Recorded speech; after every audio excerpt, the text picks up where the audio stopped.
Chanter, faire la fête, s'amuser. Les oiseaux de nuit parisiens en toute sobriété. En fait, je vois pas vraiment de mauvais côté à ne plus boire d'alcool, parce que je continue quand même à sortir et à faire la fête. À Hambourg, on danse pieds nus jusqu'à l'extase, en ne consommant que de l'eau. Ce qu'on apprend ici, c'est qu'on n'a pas besoin d'être en état d'ébriété pour éprouver un sentiment d'ivresse aussi génial, sinon plus, qu'avec de l'alcool et des psychotropes. La danse exprime comme une joie qui vient de l'intérieur. Peut-on en conclure que nous sommes vraiment prêts à accueillir cette tendance ?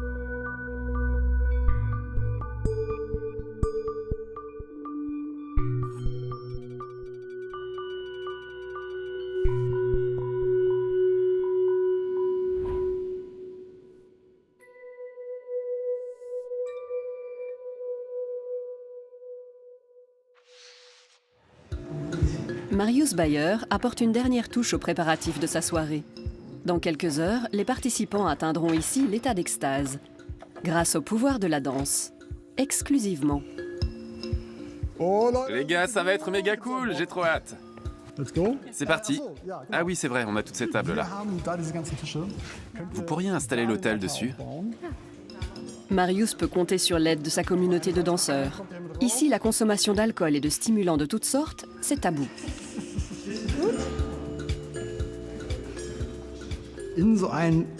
On se retrouve plongé dans un sentiment de bonheur incroyable.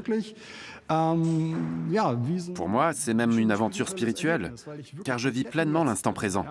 Je ne pense plus au passé ni au futur. Les soucis s'envolent, les souvenirs désagréables aussi. Je vis le moment présent et je suis à fond dans mes sensations. Il n'y a pas de plus grand bonheur pour moi dans la vie.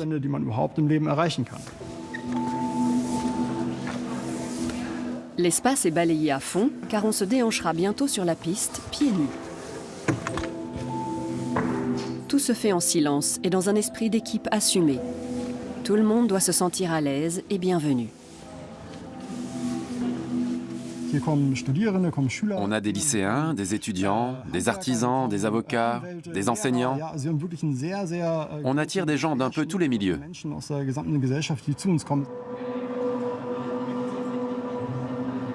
Pour la plupart des participants, c'est une aventure.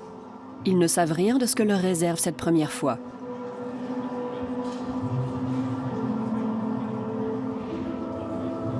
La promesse d'une sensation d'ivresse, sans une goutte d'alcool, sera-t-elle tenue ?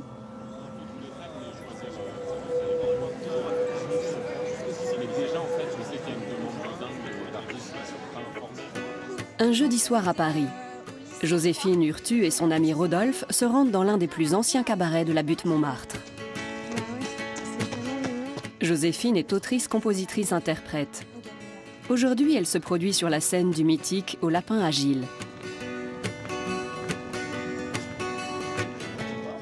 Bah oui, ça va être bien. Ouais, j'ai refait le track.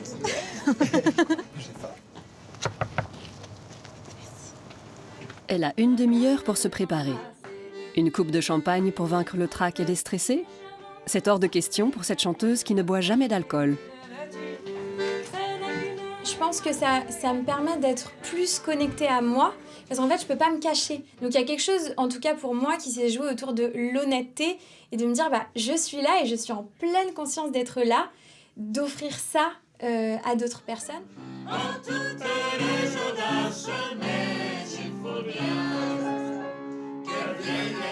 Au Lapin Agile, la sobriété de Joséphine est chose parfaitement admise. Mais en règle générale, les soirées parisiennes sont bien arrosées, les sollicitations à boire nombreuses. Décliner une invitation ne va pas toujours de soi. Je sens parfois que la personne, comment dire, il y a un jugement de valeur, ou que j'ai un commentaire comme ah mais t'es pas fun, mais allez, et puis juste le fait d'être insistant. Au bout d'un moment, voilà, c'est mon corps, enfin ça regarde pas l'autre personne ce que je mets dans mon corps. Donc des fois c'est presque un peu étrange de dire mais qu'est-ce que ça te change à toi ce que moi je mets dans mon corps, enfin. Dès que tu viens dans ma chambre, presque aussitôt je sens changer le climat, la petite fièvre. Lancelot connu Guenièvre qui recite un drôle de chaque. Quand il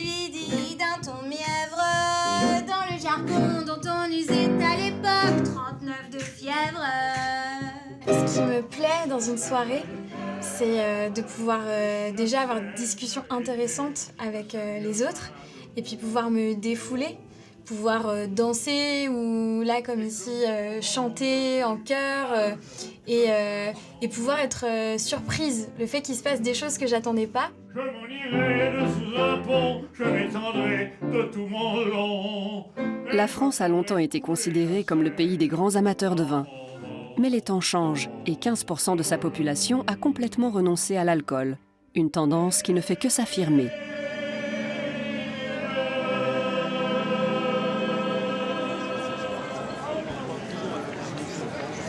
À partir de 18h, c'est la sortie des bureaux et l'heure de l'apéro dans les bars parisiens.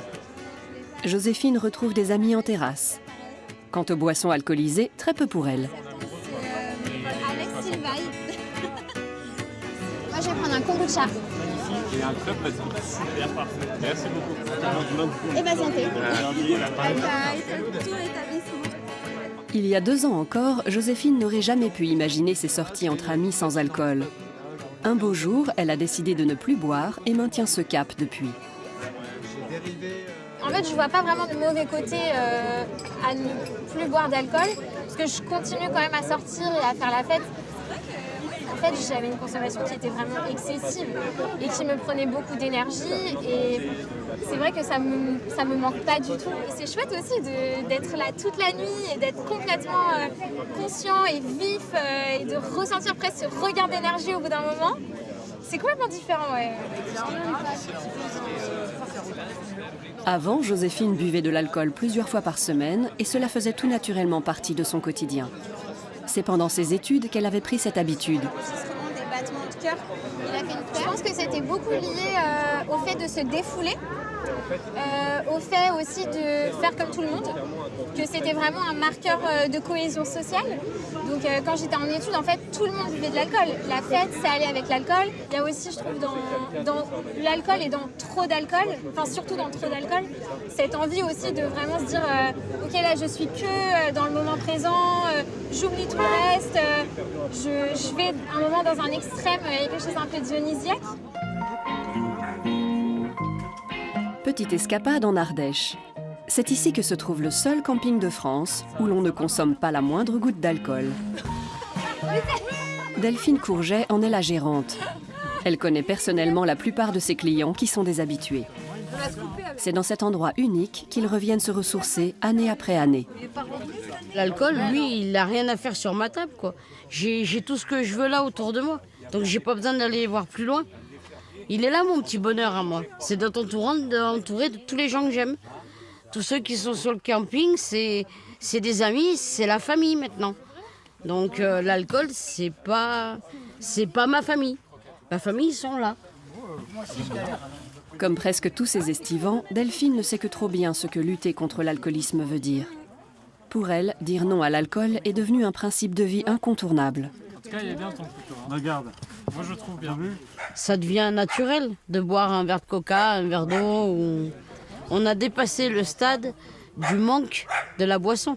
Les premières années, oui, ça peut être dur. Mais maintenant, non.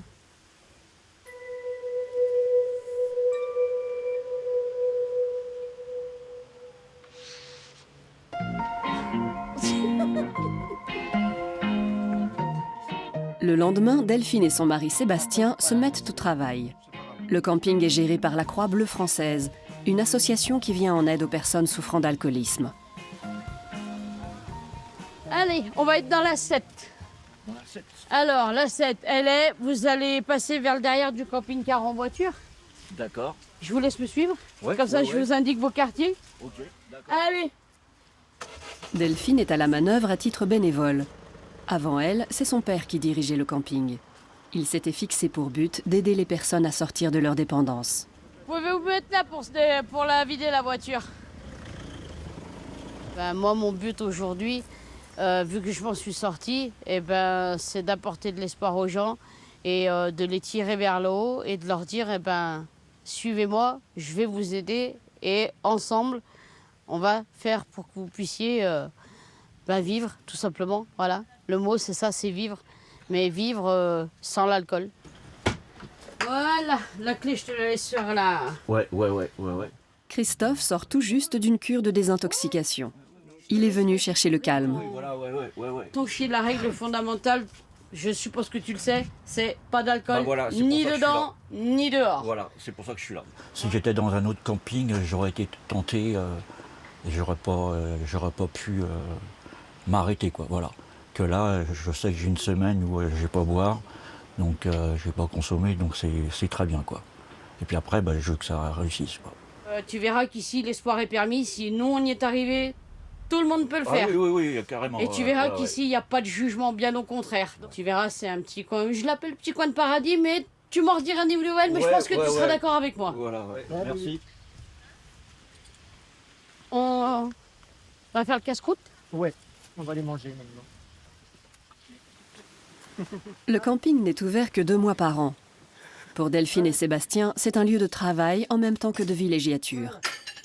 Il fait intimement partie de leur histoire puisque c'est ici qu'ils sont tombés amoureux lorsqu'ils étaient adolescents. Ils sont désormais mariés depuis 23 ans. Allez, tout de suite. Je prends la bouteille. Oui. De quoi, la bouteille d'eau? Ouais. Oui. Je vais prendre une bouteille de sirop. Ah, Allez. ouais. Viens. Aussi, les deux? Viens. Le couple a traversé la douloureuse épreuve de l'alcoolisme de Delphine. À un moment donné, elle avait pris pour habitude de s'enivrer en compagnie de sa voisine. Tiens. Sébastien, qui avait été confronté étant petit à l'alcoolisme de son père, a pris peur. Quand on s'est rencontrés ici sur le camping, elle ne consommait pas. Et puis, avec sa gaieté, son sourire éclatant, ça, comment ne pas tomber sous son charme? Voilà. Je ne pouvais pas me permettre de perdre ça. Parce qu'après, c'était pas pareil. Quand elle consommait, ce n'était pas pareil. J'ai eu peur qu'en fait, après, ça se passe mal. Parce qu'après, l'alcool dans un couple, des fois, ça peut tout détruire. Ça détruit le couple, ça détruit la famille, ça détruit tout ça. Donc moi, je ne voulais pas perdre ça. Citron. Non, je vais prendre du citron. Citron. Pendant 3 ans, les 2 femmes ont développé une dépendance à l'alcool. Elles commençaient dès le matin avec des alcools forts. Voilà. Delphine en a été quitte pour de graves problèmes gastriques. Lorsque Sébastien émet l'hypothèse que ses problèmes de santé pourraient être dus à l'alcool, elle parvient à tout arrêter du jour au lendemain. C'était la Delphine qui parlait, en fait, c'était pas elle, c'était la bouteille. Et après, il y a eu la Delphine telle qu'elle est, un peu fofolle, un peu grande bouche. Voilà, la Delphine telle que tout le monde pouvait la connaître. Et maintenant, elle est là. Plus calme, mais elle est là. Il rentre ce soir. Ouais, il rentre ce soir.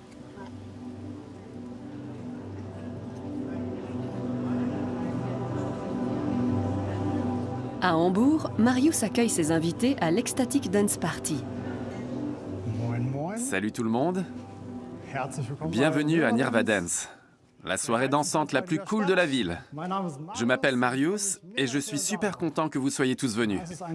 C'est un endroit où vous pouvez vous éclater comme jamais vous ne l'avez fait. Vous pouvez pousser des cris de joie, applaudir, hurler. Vous pouvez vous lâcher complètement, vous pouvez sauter, vous défouler. Vous pouvez vous envoler vers la piste de danse, montrer vos plus beaux pas. C'est un espace dédié à l'expression authentique. Il n'y a ni jugement, ni ridicule, ni bon ni mauvais mouvement. Je vous prie de vous lever. Avant d'entrer dans le vif du sujet, une marche méditative est la première étape. Dans la scène d'ouverture, on vous invite à entrer dans l'espace en déambulant tranquillement à travers la salle. On prend le temps d'arriver, on inspire, on expire en profondeur. On vient tous d'endroits et de contextes différents. Quand on arrive directement du boulot après une journée stressante, il est important de se concentrer sur son corps plutôt que sur son esprit. Tout en redescendant, on peut crier de toutes ses forces si on veut.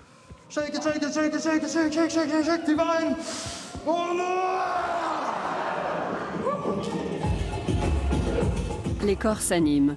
Les portables sont interdits sur la piste. La parole en est bannie aussi. Il s'agit vraiment d'entrer dans cet état où les émotions circulent librement, au-delà des mots et des pensées. Et puis, grâce à l'énergie accumulée, amener les danseurs à un point de libération totale et explosif, avec la phase d'apogée.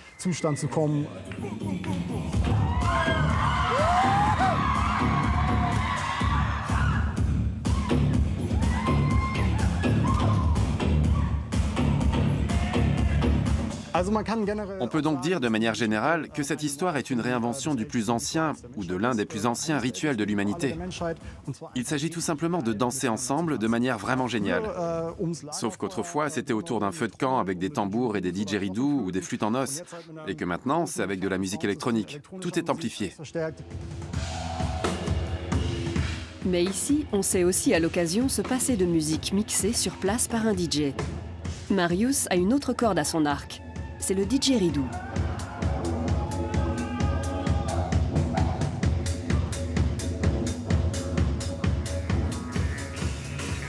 Danser sans alcool jusqu'à l'ivresse naturelle.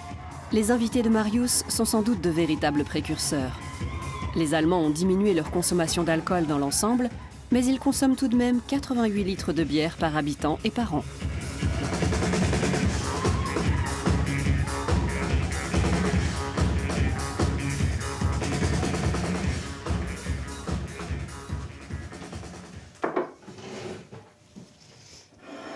À Paris, après une longue nuit, Joséphine commence sa journée tôt et en pleine forme. Elle apprécie de ne pas avoir la gueule de bois. Alors, je me suis vraiment rendu compte quand j'ai arrêté de boire de l'alcool que dans cette quantité, par rapport à mon corps, à cette fréquence, c'était du poison. Et que c'est pour ça que le lendemain, ou même ça m'est déjà arrivé dans un bar, de vomir. Parce qu'en fait, je peux plus. Mon corps, il dit, mais non, mais stop là, c'est trop. Pour Joséphine, les soirées qui se prolongent jusqu'à 5 h du matin sont de plus en plus rares. Quand un endroit lui déplaît, quand elle se sent fatiguée, elle rentre sans s'attarder. Je pense que je suis plus en harmonie avec moi-même, je pense que je me connais plus, je sais plus aussi ce que j'aime. Parce qu'en fait, avec de l'alcool, je me rends compte que en soirée, je pouvais un peu aller dans n'importe quel type de fête. Et après, pour des choses toutes bêtes, mais de pas rentrer chez soi en étant ivre.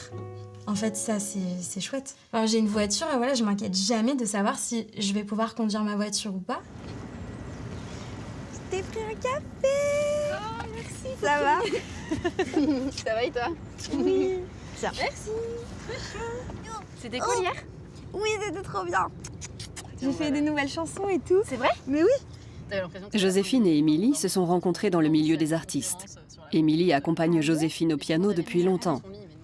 Le mode de vie sans alcool de son amie a tout pour lui plaire et elle compte bien s'en inspirer.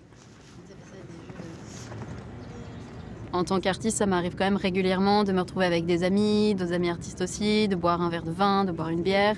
Et c'est vrai que c'est pas évident de passer le pas, de se dire bah moi ce soir je ne boirai pas, quand autour de toi tout le monde a cette habitude qui paraît tellement normale et logique de boire. Donc c'est dans ce cadre-là que je trouve ça assez courageux.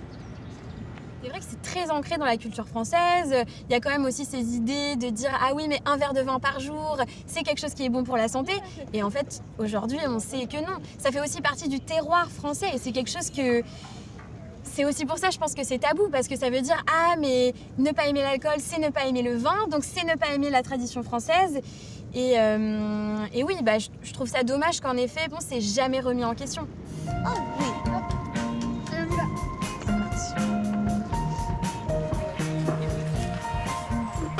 Retour en Ardèche, où Delphine prête main forte à 2 de ses amis. Allez Delphine. De l'autre côté, c'est fini. Ouais. Il faudrait faire la cuisine, commencer la cuisine peut-être. Moi, je suis en train de balayer. Partager les corvées ménagères va de soi. Tout le monde met les mains dans le cambouis et l'esprit de communauté s'en trouve renforcé. Voilà. Propre comment. C'est-à-dire que même si on arrive qu'on ne connaît pas, automatiquement le lien va se faire et après on va être amis et on a envie d'une année sur l'autre de revenir pour justement retrouver les copains qu'on n'a pas vus peut-être depuis 1 an, des fois même plus. Et je pense que ouais, c'est une particularité du camping. Marianne Castagnier et sa petite fille sont des habitués. Marianne a de longues années de dépendance à l'alcool derrière elle. Mais le parcours a été très long, avec des embûches, un peu les montagnes russes, quoi. J'ai arrêté, je reprenais longtemps, puis j'arrêtais. Il y a un souci, je recommençais. J'arrivais pas à gérer mes soucis sans ça, quoi. Il y a 30 ans, elle a suivi sa première cure de désintoxication, par crainte qu'on lui retire ses enfants. À l'époque, sa fille, la mère de Lucie, pleurait à l'école parce que Marianne buvait. Ce n'est qu'au sein d'un groupe d'autres personnes concernées qu'elle a finalement trouvé la force d'arrêter pour de bon. Elle est sobre depuis 9 ans. Tout, je revis, c'est une renaissance. Et je redécouvre, il y a quelques années, j'ai découvert qu'il y avait des oiseaux, parce que je les entendais plus, les oiseaux. Et c'est arrivé que je faisais un travail extérieur, on m'avait donné un atelier à faire extérieur, et j'ai découvert que les oiseaux chantaient, parce que j'entendais plus rien, quoi. J'étais dans un autre monde. Marianne a toujours pu compter sur le soutien de sa petite fille Lucie. Pas trop loin, hein?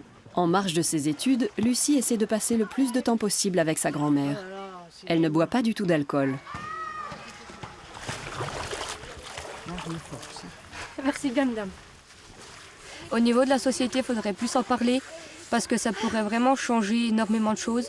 Parce que c'est vrai qu'on considère toujours l'alcool comme quelque chose de festif, de jovial, en fait, c'est un ami, en plus des vrais amis qu'on a. Et de mettre l'alcool à une autre place, ce serait mieux que de le considérer comme un ami, quoi.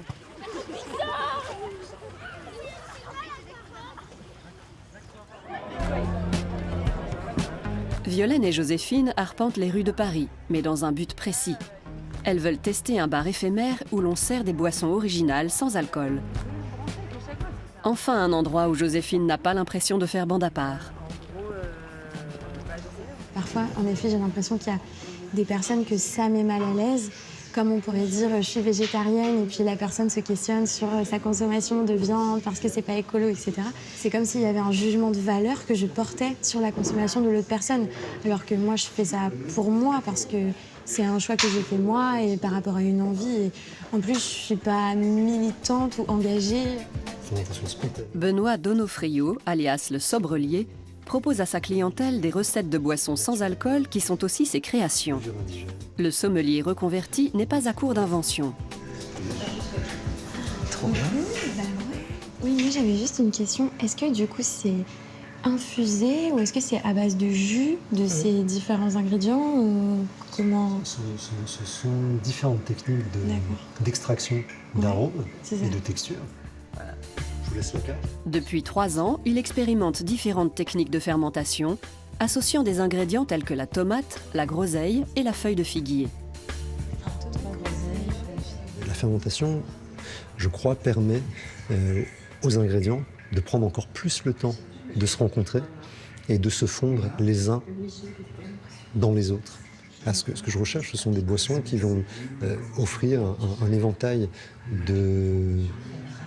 d'expressions aromatiques le plus large possible et surtout sur une durée de dégustation la plus longue possible.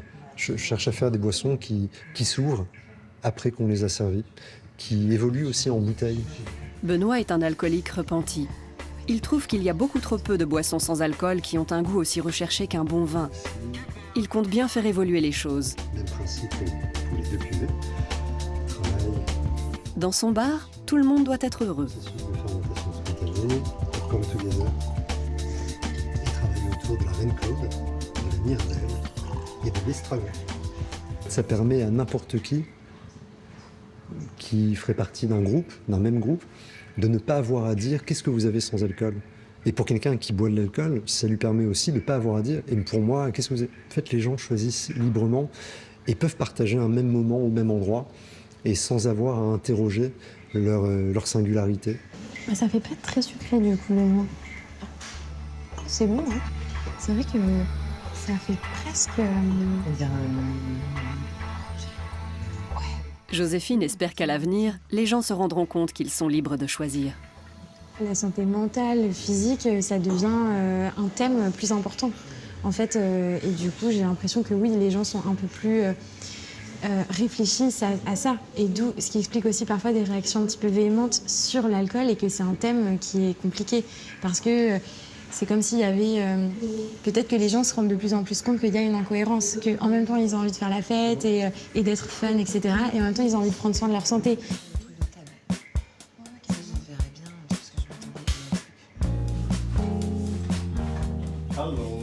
À Hambourg, Marius reçoit la visite de Pia, qui était elle aussi sur la piste de danse la veille. Quoi de neuf depuis hier?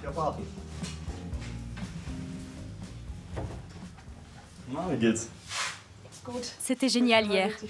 T'as trouvé comment, toi? C'était énorme, tu veux dire?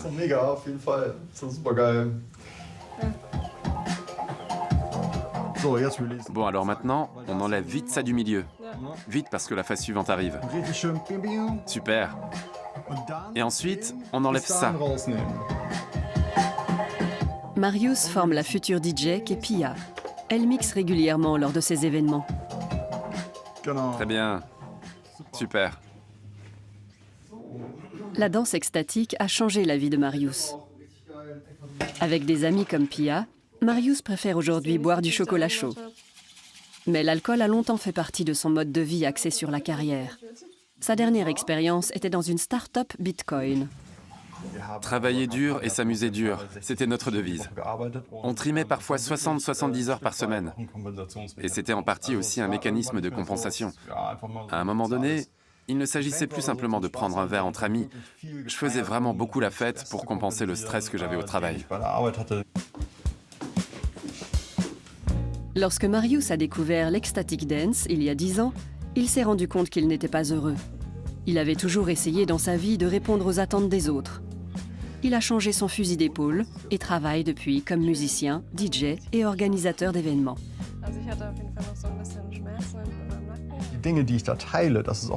Les choses que je partage là-bas, c'est aussi ce qui constitue mon parcours personnel. Et si j'ai quelque chose qui me pèse émotionnellement, ou même si je vais bien, je le vis ou je le traverse grâce à la danse. Et c'est aussi libérateur pour moi que pour les participants.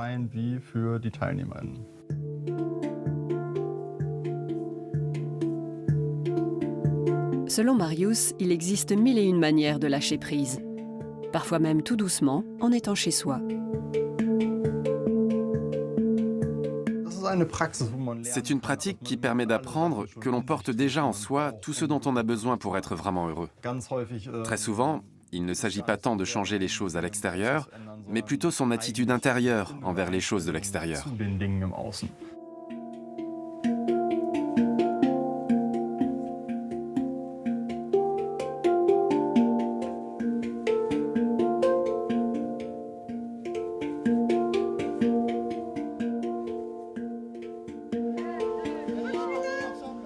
En Ardèche au camping, les parties de pétanque clôturent les journées.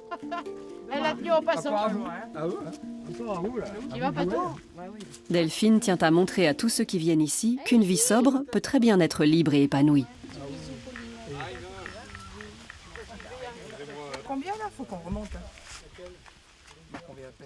Notre but, il est là, c'est de tendre la main aux gens et de leur dire on a le droit de déraper, mais on peut tous s'en sortir. La preuve, tous ceux qui sont là, on l'a fait. Donc si nous, on y est arrivés, pourquoi pas d'autres? Tout est permis, au contraire. La preuve, on en est l'image vivante. Hein. On a tous touché le fond et on en est tous sortis plus grands. Ouais, pour Pascal, oui, pipi. Dis donc, quand tu triches là-bas.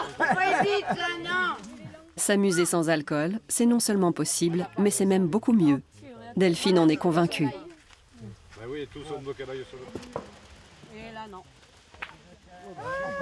Pour reprendre une pub qui est passée dans le temps, j'étais toute petite, qui disait sans alcool la fête est plus folle. Bah oui, effectivement, sans alcool la fête est même beaucoup plus folle puisque le lendemain on peut le refaire, on est bien et on se souvient de ce qu'on a fait la veille.